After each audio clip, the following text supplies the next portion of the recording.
السلام علیکم ورحمۃ اللہ وبرکاتہ نحمده ونصلی علی رسوله الکریم اما بعد فاعوذ باللہ من الشیطان الرجیم بسم اللہ الرحمن الرحیم واعتصموا بحبل اللہ جميعا ولا تفرقوا واذکروا نعمت اللہ علیکم اذ کنتم اعداء فألف بین قلوبکم فاصبحتم بنعمته اخوانا وکنتم على شفا حفرة من النار فانقذکم منها كذلك يبين الله لكم آياته لعلكم تهتدون صدق اللہ العظیم۔ قابل قدر حضرات علماء کرام، حاضرین عظام اور دبستان حکمت و دانش کے پرکیف گلفشانوں، میں نے سورہ آل عمران آیت نمبر 103 کی تلاوت کی سعادت حاصل کی ہے۔ سب سے پہلے آپ اس کا ترجمہ ملاحظہ فرما لیں۔ اللہ رب العزت والجلال نے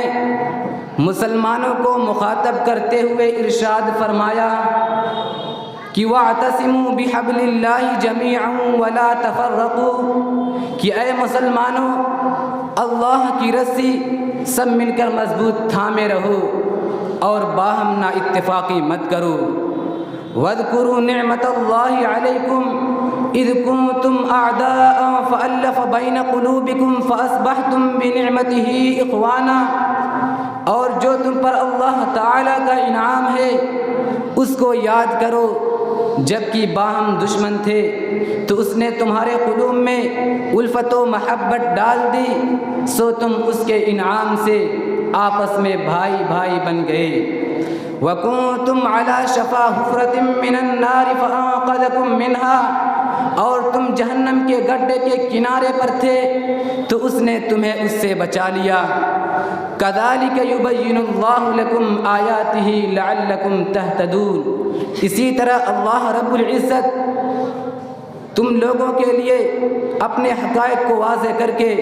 بیان کرتا رہتا ہے تاکہ تم لوگ صحیح راہ پر رہو۔ اللہ تعالی مسلمانوں کو مخاطب کرتے ہوئے ارشاد فرمایا، لیکن اس سے قبل سابقہ چند آیتوں پر نظر ڈالنے سے پہلے اللہ تعالی نے اہل کتاب سے فرمایا ہے کہ جس کا تعلق ایک خاص واقعے سے ہے کہ مدینہ میں انصار کے دو قبیلے تھے، اوس اور خزرج، ان دونوں میں پرانی عداوت تھی، بات بات پر لڑائی اور جھگڑا ہو جایا کرتی تھی اور برسوں تک چلتی رہتی تھی، اور ان دونوں کے درمیان جنگ بواس 120 سال تک چلی ہے۔ ایک مرتبہ مسلمانوں کی محفل سے ایک خبیث بدباطن بڈھا یہودی شاس بن قیس کا گزر ہوا تو اسے مسلمانوں کا یہ دوستانہ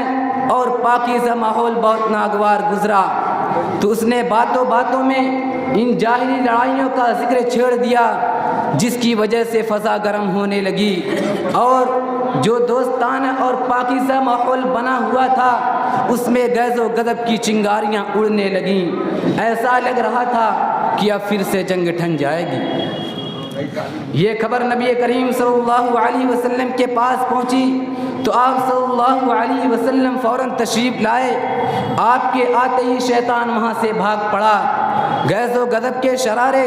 رحمت کی فوار میں تبدیل ہو گئے۔ آپ کی پرسوز تلقین نے دلوں میں ندامت کے جذبات اور آنکھوں میں آنسو کی لہر پیدا کر دی۔ باہم گلے ملے، ایک دوسرے سے معافی مانگی، تب جا کر فضا خوشگوار ہو گئی۔ اس واقعے میں یہ آیت نازل ہوئی جس میں اللہ تعالی نے یہودیوں کے اس فعل پر اور ان کے کفر پر ملامت فرمائی کہ جس کا حاصل یہ ہے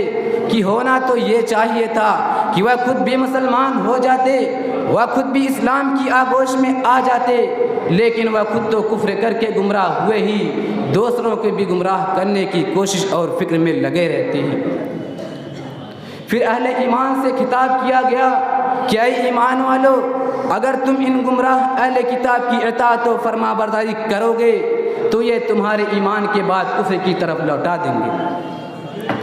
اب اس کے بعد مسلمانوں کی پوری اجتماعی قوت کو مضبوط ناقابل تسخیر بنانے کے لیے دو اہم اصول بتلائے گئے ہیں۔ اول تقوی اور پرہیزگاری، دوسرے اتحاد و اتفاق اور تفرق و اختلاف سے اجتناب۔ تو اللہ تعالیٰ نے فرمایا کہ یا ایھا الذین آمنوا اتقوا اللہ حق تقاتہ ولا تموتن الا وانتم مسلمون، کہ اے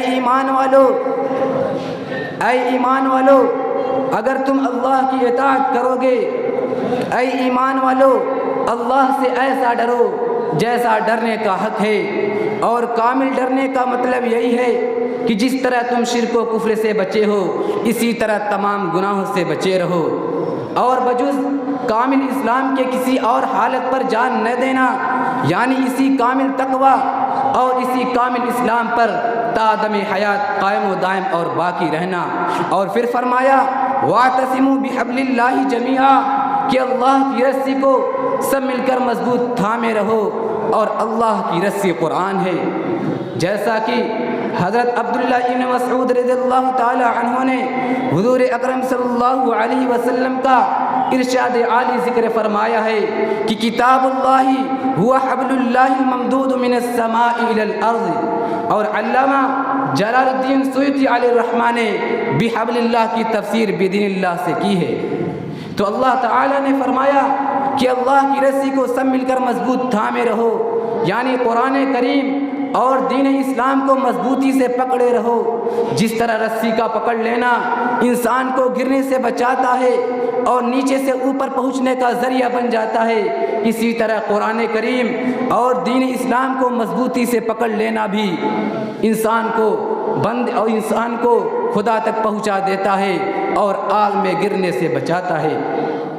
اور سنو، اللہ کی رسی اس قدر مضبوط اور مستحکم ہے کہ ٹوٹ تو نہیں سکتی، لن انفصام لہا، ہاں البتہ غفلت کی بنا پر ہاتھ سے چھوٹ سکتی ہے، اسی لیے فرمایا واعتصموا کہ مضبوطی سے پکڑے رہو۔ حاصل یہ ہے کہ قرآن کریم کے اس ایک جملے میں حکیمانہ اصول بتلائے گئے ہیں۔ اول یہ کہ ہر انسان پر لازم اور ضروری یہ ہے کہ اللہ کے بھیجے ہوئے نظام حیات یعنی قرآن کریم پر مضبوطی سے عمل پیرا ہو، اور دوسرے یہ کہ سب مسلمان مل کر اس پر عمل کریں،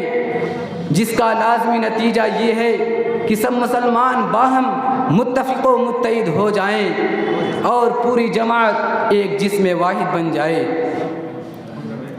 ملت اسلامیہ کی شیرازہ بندی مسلمانوں میں اتحاد و اتفاق کے ایجابی پہلو کو بیان کرنے کے بعد وہیں پر سلبی پہلو کو بیان کرتے ہوئے ارشاد فرمایا کہ ولا تفرقوا، کہ باہم نہ اتفاقی مت کرو، متفرق اور پراگندہ مت ہو جاؤ، یعنی اللہ کی رسی مضبوطی سے پکڑنے والوں سے کبھی علیحدہ اور جدا نہ ہونا، بلکہ ہمیشہ ان کے ساتھ ساتھ رہنا تاکہ تم بھی ان کے ساتھ مل کر اللہ تعالی تک پہنچ جاؤ۔ اور سنو، جو شخص اللہ کی رسی کو چھوڑ دے گا تو اوپر سے نیچے گر جائے گا اور ہلاکت و ذلت کے گڈھے میں ہوگا۔ ولا تفرقوا میں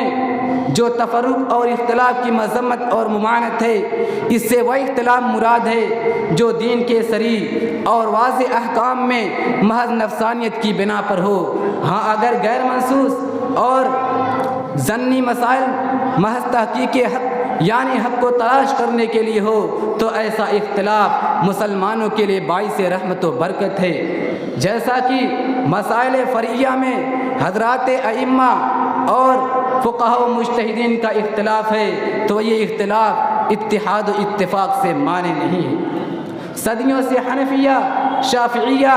مالکیہ اور حنبلیہ ساتھ ساتھ چلتے رہے ہیں اور آپس میں ایک دوسرے کا ادب و احترام کرتے رہے ہیں۔ حضرات صحابہ رضوان اللہ علیہم اجمعین کے مابین بھی مسائل میں اختلاف تھا، لیکن وہ باوجود اختلاف کے آپس میں شیر و شکر ہو کر مجتمع رہے۔ ہاں اگر فروعی بحثوں کو اصل دین قرار دیا جائے اور ان میں اختلاف کو جنگ و جدل اور سب و شتم کا ذریعہ بنا لیا جائے تو یہ بھی مذموم ہے۔ باہمی اتحاد و اتفاق کے ان دونوں پہلوؤں کو بیان کرنے کے بعد اس حالت کی طرف اشارہ کیا گیا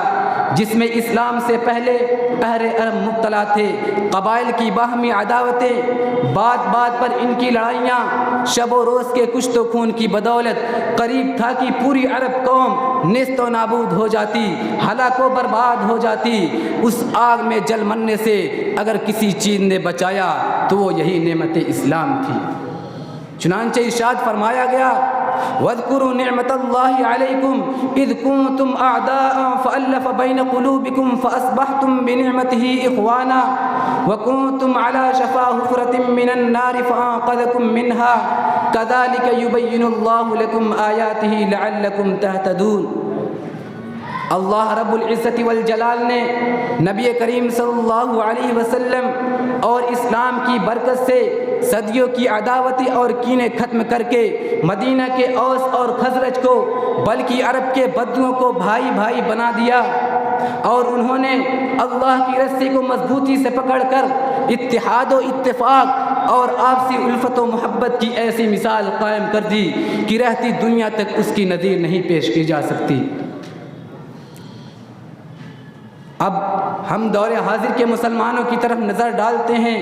تو نہ آپسی الفت و محبت ہے اور نہ ہی اتحاد و اتفاق ہے، تو آج ہمارے اندر کیسے اتحاد و اتفاق پیدا ہو سکتا ہے؟ تو اگر ہم مستحکم تنظیم و اتحاد چاہتے ہیں تو اس کا واحد ذریعہ اللہ تعالیٰ کی اطاعت و فرما برداری ہے۔ اسی لیے اللہ تعالیٰ نے آیت کے آخر میں فرمایا کہ کذالک یبین اللہ لکم آیاتہ لعلکم تہتدون، اسی طرح اللہ تعالیٰ تم لوگوں کے لیے حقائق کو واضح کر کے بیان فرماتا ہے تاکہ تم لوگ صحیح راہ پر رہو۔ وآخر دعوانا ان الحمد للہ رب العالمین۔ السلام علیکم۔